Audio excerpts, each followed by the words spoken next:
Hey homies, what's up? Ryan Wynn here with another episode of Late Night Inks, but before we get into it, I'd like to let you know that over on Twitter, if you haven't seen, I am doing a comment to win. That's WINN, me. You make a comment about your favorite fictional detective or police officer, and you will be entered into a raffle to win this signed set of Volume 1 of Tinseltown. They're signed by David Lucarelli, co-writer and creator, and good friend of mine. So head on over over to Twitter for that, because that's not really what you're here for. You're here for Late Night Inks. If us any chance, we'll take it. Read us any rules, we'll break it. We're gonna make our dreams come true. Doing it our way. Hey homies, what's up? Ryan Wynn here with another episode of Late Night Inks, and I'd like to welcome our very special guest, Jackie Estacado, or The Darkness, from the Top Cow universe. So what we have going on here is, this is an ink along. I ink and tell you stories, and you can go below, download the image just like this, print it up yourself, or do it digitally if you want. Print it up yourself and ink along. You can try to ink at my lightning speed, or take your time and do it yourself. But if you do so, hit me up below or hit me up on Twitter at Ryan Wynn and let me get that image so I can share it in a video. I don't know if I'll be sharing any today. We're cutting it close with the editing and stuff, so we may have to delay that for next week. But let's get into it. We are going to be using our Raphael 8404 size 2, loaded up with some water. Dip about halfway to 2/3 in our jar of ink. We are using Black India ink by Rapidograph. We're using their Ultra Draw. There's links for the brush and the ink down below as well. So what we're going to be doing is we are going to try to handle all the contours and the main shapes first. We sort of have we broke off the design here. We're just doing the head and shoulders kind of main part, and let's get into it. We got a nice juicy brush, so let's start with some of these bold lines. I like to line up my shots before I take them. This one we're going to break here on this hair. We're going to come back and do the hair. So lining up your shots, as I've explained in previous videos, I can explain here, is we start where we want to end and pull the brush back. I got to adjust the page a little, and that gives you kind of a way to map out your trajectory. So a little space there between that ending line and this collar line. He's got his leather jacket popped here. And in the world of the Ink King, I sometimes don't care about corners meeting up super nice like that. That's on you, how you want that to play out. All right, now we're going to do his jacket line going into his neck, and then we've got a little bit of a shirt showing. Spin it back this way. We'll cross over. So now let's talk a little bit. I told you what we're doing. You know what we're doing. You can see what we're doing. Let's talk a little. So I actually worked on The Darkness for a while back in, what were the years? 07, 08, 09, somewhere back in there. It was the Phil Hester written, Michael Broussard penciled run. We have a few different colorists. Sheldon Martin was one of the colorists. A friend of ours that was in studio, and a couple other people that helped out. But it was mostly us, and I had picked up that gig after working for Danny Mickey for years, and then I worked for Joe Weems, and with Joe Weems I had assisted on Hunter Killer, so I'd kind of gotten used to working in the Top Cow style. And I had just left Danny Mickey's studio and was looking for my own gigs, and I didn't know they were starting a new Darkness series. So I just happened to reach out on a week where Rob Levin, the editor, who up until recently was an editor at DC, I hit him up on the day they were trying to figure it out, and I was exactly what they were looking for. I kind of had a mix of what Danny Mickey brought to the table, and a mix of what Joe Weems brought to the table, and they really liked that, and that worked out. It was also pretty cool that I only live about an hour away from LA, which is where they were based, off Santa Monica Boulevard. And I was able to drive up like once a week and either pick up pages or work in the studio and or drop off pages. Because back in the day, you didn't have to have a scanner. That wasn't something you had to have the job. We would ship in pages a lot of the time. Early part of my career was spent chasing after FedEx trucks for Danny Mickey's studio because they'd already passed by and we were still sealing up the pages. So anyways, if you're not familiar with the character, he's a cool character. It's let's see if I can sum it up quickly. He is son of a mob boss. He gets these powers that connect him to like this demon world, like sort of the darkness of the world. So it's like monsters and demons and stuff like that, and basically almost like a connection to hell, but not quite like Spawn. And he can create this armor that you can see here, and he's got these darklings, these little demon helpers that help him out.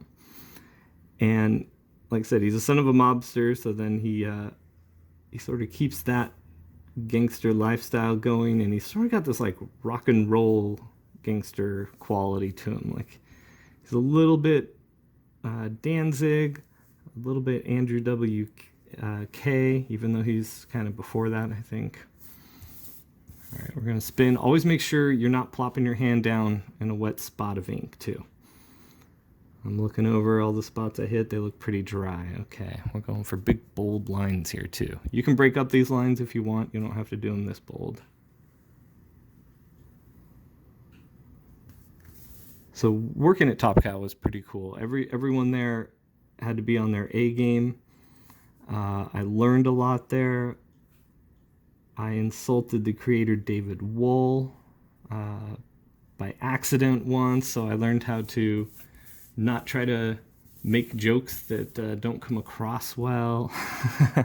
So you learn how to do all kinds of things besides drawing and inking in comics.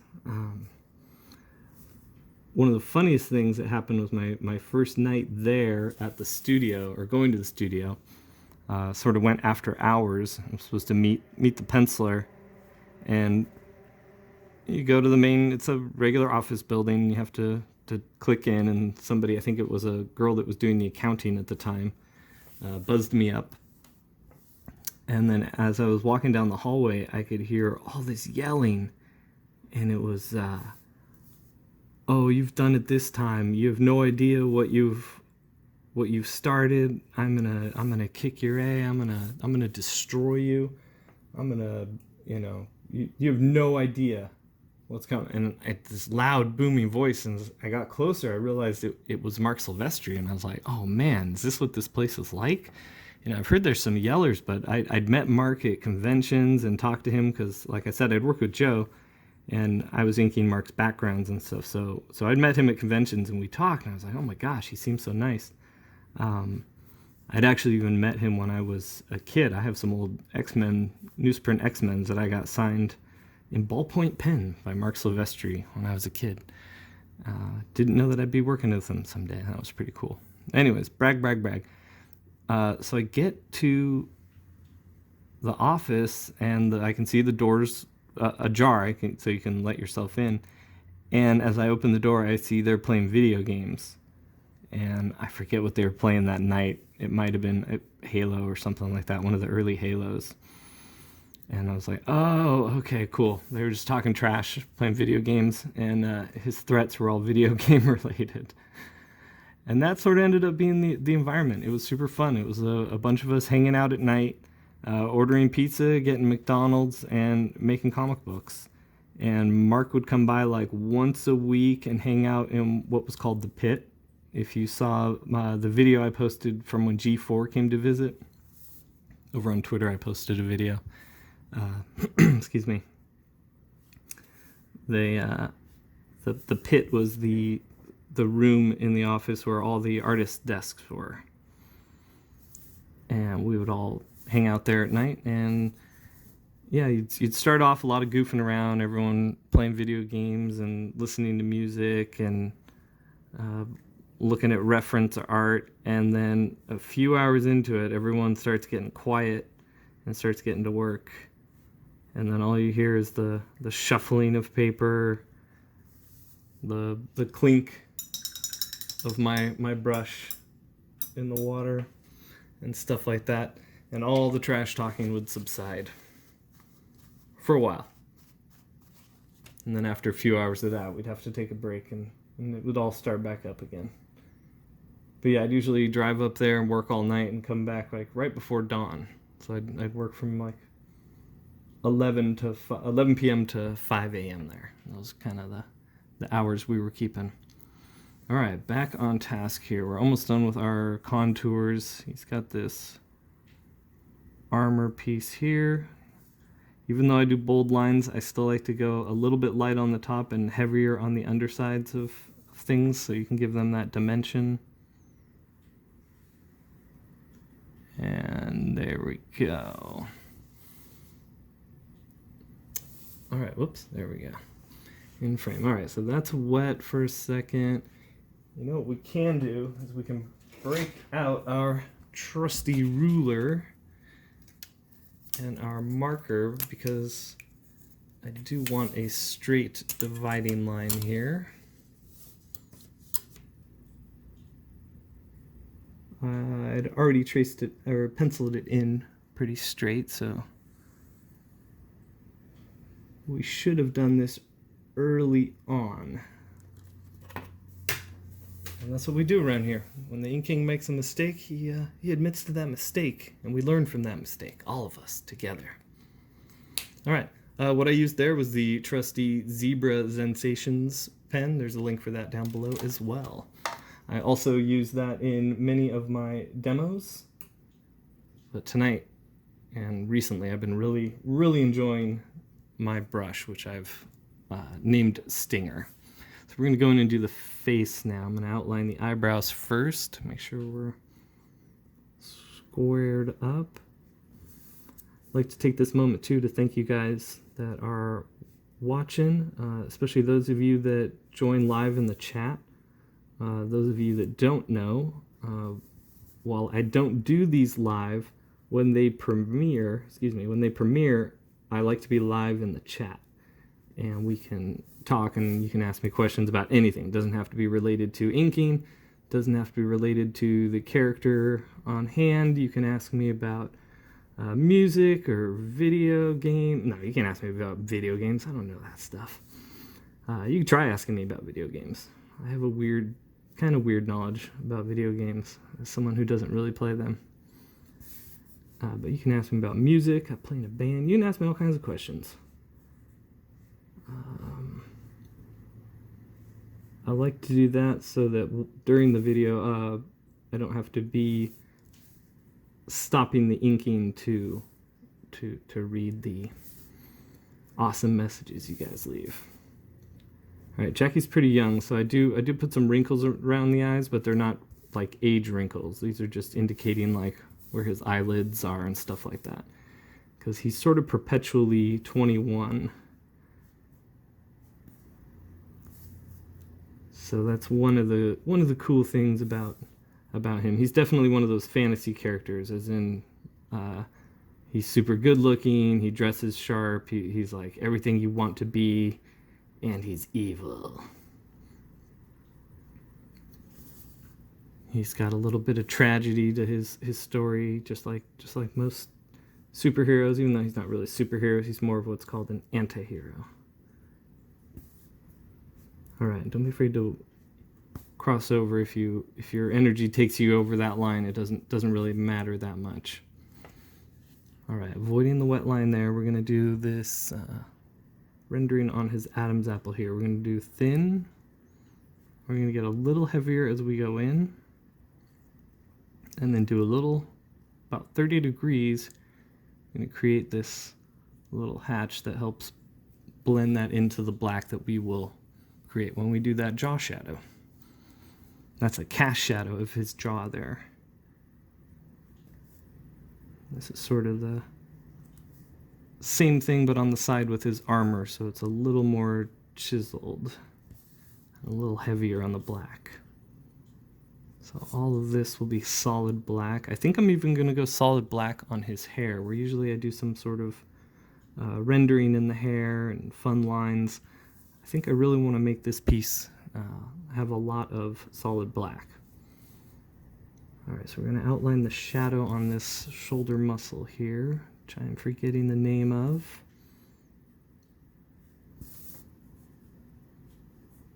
And remember, you don't have to follow my lines exactly. My lines are all suggestions and recommendations.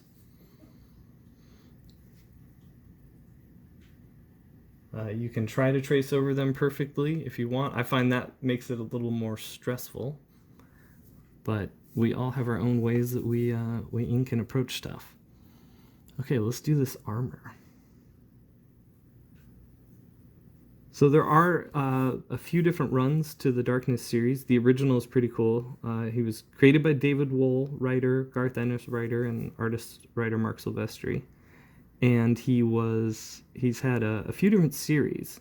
They handled the first series. I think they handled most of the first series. I don't think Jenkins came in on that volume 1. But then volume 2 was written by Paul Jenkins, and I that was maybe my favorite of the two, even though I liked them both. But then when Phil Hester came in on our volume 3, that ended up being my favorite story. So it kind of seems like Jackie's just a character who I've enjoyed the progression of his story and the artists.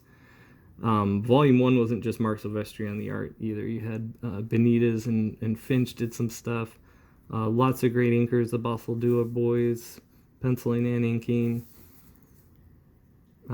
Victor Llamas, rest in peace. He did a bunch of work on that stuff too.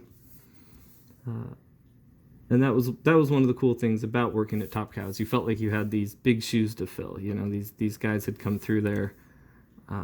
Benitez, Finch, Weems, Bat. Especially for me as an inker, I was trying to step up and prove that I belong there, because I was still sort of new to the game on my own. I'd been an assistant for years, but a lot of people had wanted that Darkness gig, and I got it, and I really had to prove that I was worthy of it. So I was spending something like 18 hours per page. I usually had about 2 days to do each page with our deadlines, and the penciler worked pretty well. I won't say the penciler worked slow. Michael didn't work slow. Michael put a lot into his work, and he was doing the same thing. This was one of his first gigs, and he was new, and he had to prove that he belonged there too. So both of us were trying to put in those extra hours that we would have gotten through experience if we were older. So we're trying to make up for experience. And that's sort of what you have to do when you're young. You have to use that young energy you got too. Because when you get older, you don't want to be playing that game. You want to have figured out your stuff and established your abilities. Unless you're doing it as a side hobby or for fun. I'm talking about if you're going for career, you got to catch up to those guys that have got 10 and 20 years on you. When you're 25 years old, when you're 30 years old, you're competing against guys that have that many years of experience. They've been working as long as you've been alive. And experience, there's so many things that experience teaches. So even though we were trying to, bypass that by adding hours, there's still things, that the actual time of, knowing people and getting projects completed and years of doing that stuff that you can't fake, but you can put in the hours to get your hand and your skill to get maybe not as close as them, but pretty close. You can compete. So we were competing at what we felt was a pretty high level, And when you looked around the studio, you had all these examples of what had been there before, and that really pushed you to like, okay, I gotta earn my spot here. And that was what was so great about places like Top Cow and Wildstorm, is there was no one there just because they were friends with somebody. Everyone there at both places, you had to really earn your spot. So you were always dealing with the best colorists, letterists, designers. I love the design team at Top Cow. Chaz and Phil, great guys. And they always worked at night too. So we had great camaraderie across the boards. And then when we'd go to conventions, it was almost like being in a band or being part of a sports team or something. It was pretty cool. All right, we're really moving through this for 21 minutes. I'm still trying to figure out what I want to do with the hair. I think we're getting there. I smudged a little. I don't know if you can see there. Probably can. We're gonna give a second and let this dry out. I don't want to smudge again. I think I'm gonna end up filling that in black. Otherwise, I might be able to erase that with a white vinyl eraser. Give myself a little water. Water the brush a little bit. All right, if you have read The Darkness and you're tired of me explaining who The Darkness is and who's worked on it, what were your favorite Darkness stories and who are your favorite Darkness creators? You don't have to say the book I worked on, but extra points if you do. But yeah, let me know below, or if you're listening, you can chime in about it in the chat.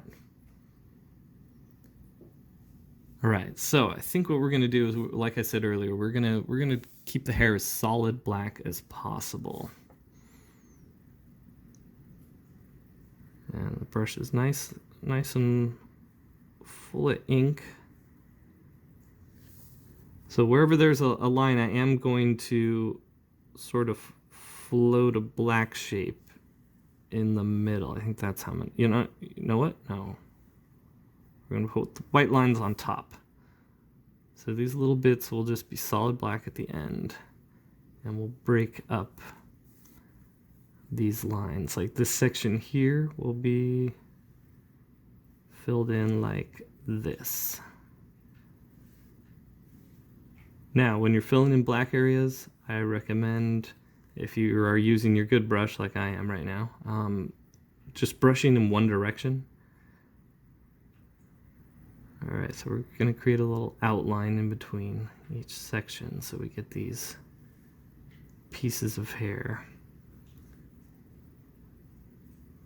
Now, instead of dragging on and on for this, I'm wondering if I should speed it up, but I know you guys like the real time, so maybe I'll just speed up here. There we go.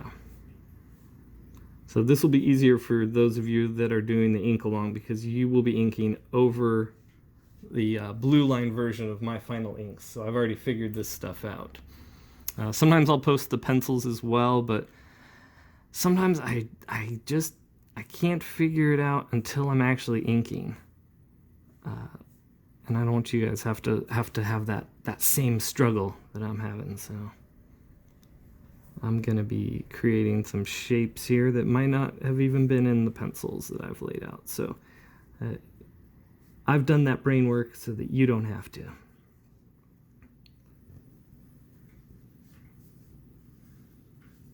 All right, so one of the things that prompted me to want to do some darkness work was I saw that they had a very successful Kickstarter and are going to be doing a new collection of the original run, which I'm very excited about.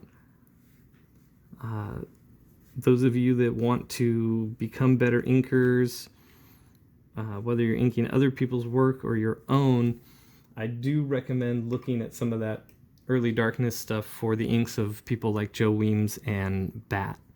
Bat is Matt Banning. He actually has a fun name, Mattbanning, so he made it Bat for his sort of pen name, if you will. And they're my two favorite inkers. I also think that they are two of the best inkers when it comes to controlling their brush and pen. That's also, I've seen been privileged enough to watch both of them ink live, which I haven't seen a whole lot of people ink live. So there may be people that are just as graceful, but I've never seen anyone who inks just as gracefully and their work looks just like it. To watch Bat ink, I always likened it to watching somebody ice skate.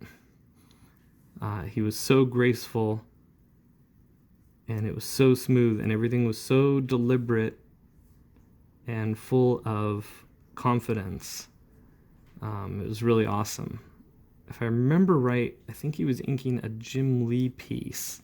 He happened to be at Joe Weems' studio while I was Joe's assistant, and I just stood there quietly over his shoulder because I know he didn't like people watching him ink, so I didn't really want him to know I was there. So I got introduced to him, and then I just quietly backed away and watched him do his thing. So I recommend studying anything Bat and Joe Weems' names are on.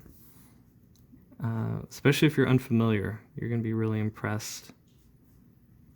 If you are familiar and it's been a while, go look at their stuff. It's really great. Both of them are the best over Mark Silvestri for sure. Although I will still always like what Dan Green did on the old X-Men issues. It was heavier brush, and he was working much faster, so that's why it's hard to compare. Where Bat and Joe were working very slow and deliberate on their pages with assistants and things like that, where they were actively trying to raise the level of the inking game, as compared to most of my favorite inkers from the 80s were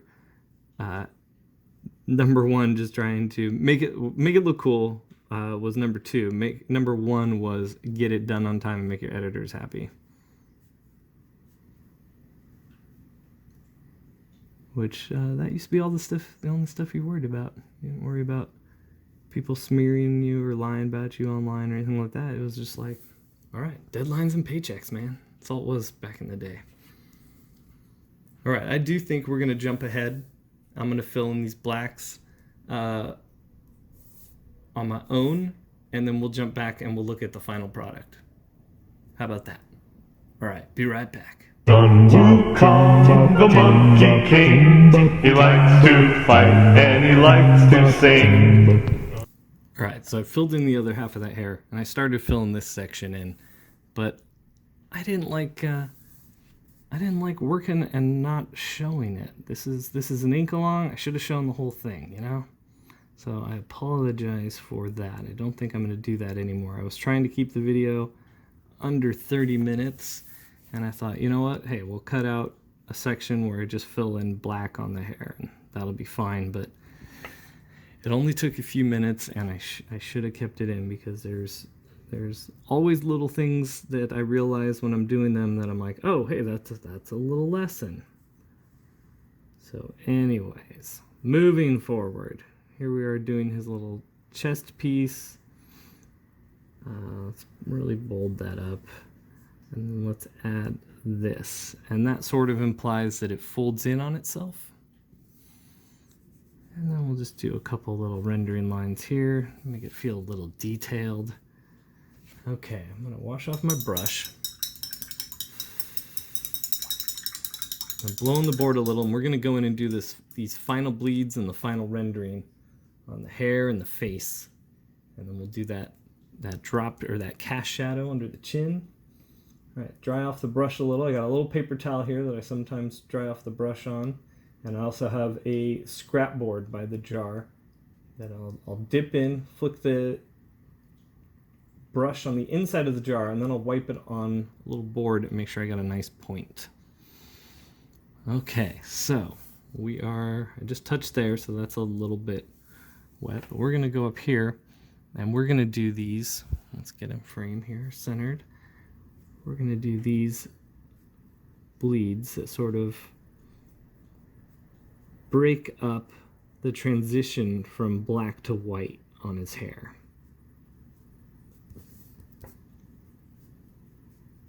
And you can follow these and make them sharp if you want. You can make them blunt if you want. You can go the opposite direction and go from thin to thick, like pull the brush that way if that's what you want to do. Right now my brush seems to be flowing pretty good this way, so I think we're just going to keep doing that. But then, wait a second.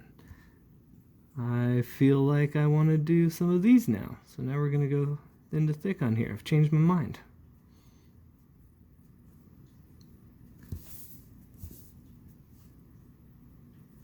And these are, some people call this feathering. Let's see, are we dry here? We are dry, good. I call these bleeds, especially when they do what I call as a full bleed into it, where it's the black is thickening up as it gets into the black area like that.